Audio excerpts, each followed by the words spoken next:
Hi everyone, ఈరోజు మనం ఆలుగడ్డ కుర్మా చేసుకుందామండి. 3 ఆలుగడ్డల పైన తోలు తీసుకొని ఈ విధంగా పెద్దగా కట్ చేసుకోవాలండి. ఇంకా మనము ప్రెషర్ కుక్కర్ తీసుకొని 1.5 టేబుల్ స్పూన్ ఆయిల్ వేసుకుందామండి. ఇంకా ఆయిల్ హీట్ అయ్యాక మనం దీంట్లో ఆవాలు జీలకర్ర అనేది వేసుకోమండి. ఒక 2 ఆనియన్స్ ఈ విధంగా సన్నగా కట్ చేసుకొని వేసుకోవాలండి. కొంచెం పచ్చివాసన పోయేంత వరకు వేయించుకోవాలి.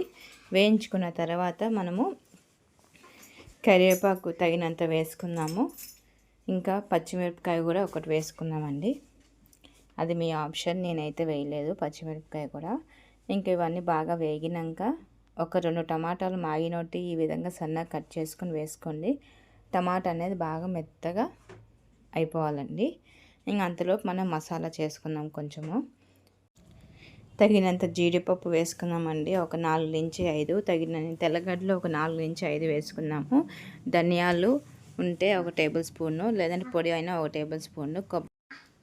కొబ్బరి, పచ్చి కొబ్బరి కానీ ఎండు కొబ్బరి కానీ ఇలా పేస్ట్ చేసుకొని తగినన్ని వాటర్ వేసుకున్నారంటే మెత్తగా గ్రైండ్ అవుతుందండి. ఈ విధంగా మనం పేస్ట్ చేసుకొని పక్కన పెట్టుకున్నాము.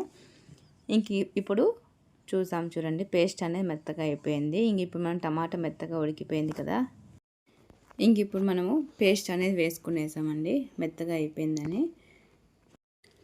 మనం మిక్సీలో పేస్ట్ చేసుకున్నాం కదా, ఆ పేస్ట్ అనేది వేసుకుందామండి. ఇది కొంచెం ఒక 2 సెకండ్లు ఉడికిన తర్వాత మనం 1 టేబుల్ స్పూన్ పెరుగు కూడా వేసుకుందాము. చాలా బాగుంటుందండి పులావ్కి, అన్నంలోకి కానీ. ఈ కర్రీ మటుకు చాలా బాగుంటుంది, బయట చేసినట్టుగానే ఉంటుంది. ఖచ్చితంగా ట్రై చేయండి. 2 టేబుల్ స్పూన్లు పెరుగు వేసి ఈ విధంగా కలిపిన తర్వాత మనం మసాలా అనేది వేసుకుందామండి. ఇప్పుడు చిటికెడంత పసుపు వేసుకుందాము. అలానే 1 టేబుల్ స్పూన్ కారం పొడి కూడా వేసుకుందామండి. అలానే 1 టేబుల్ స్పూన్ ఉప్పు కూడా వేసుకుందాము. ధనియాల పొడి అంటే మనం గ్రైండ్ చేసుకున్నాం కదా, అందుకని ఇప్పుడు వేయలేదు. మీకు కావాలంటే గరం మసాలా కూడా వేసుకోవచ్చు, నేను కూడా వేయలేదండి, అది మీ ఆప్షన్. అది ఈ విధంగా కలుపుకున్న తర్వాత మనము ఆలుగడ్డలు కట్ చేసుకొని పెట్టుకున్నాం కదా, ఆ ఆలుగడ్డలు అనేది వేసుకునేసామండి. ఒకసారి వాష్ చేసుకొని ఇవి వేసుకున్న తర్వాత ఈ విధంగా కలుపుకోవాలండి. 2-3 సెకండ్ల వరకు బాగా మసాలా పట్టేంత వరకు మీడియం ఫ్లేమ్లో పెట్టుకొని కలుపుకోండి. మనకి గ్రేవీ అనేది కావాలి కదా, ఒక చిన్న గ్లాస్ అని వాటర్ వేసుకున్నారంటే సరిపోతుంది.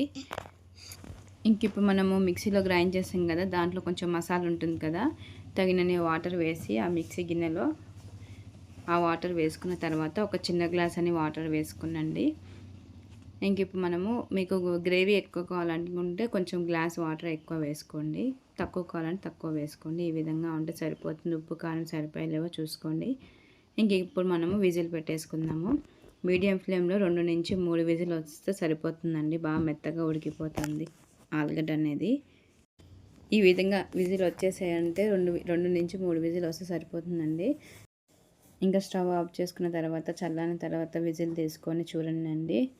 ఆలు కుర్మా అండి, చాలా అంటే చాలా బాగుంటుంది. పులావ్లోకి, అన్నంలోకి, చపాతీలోకి అయినా కూడా.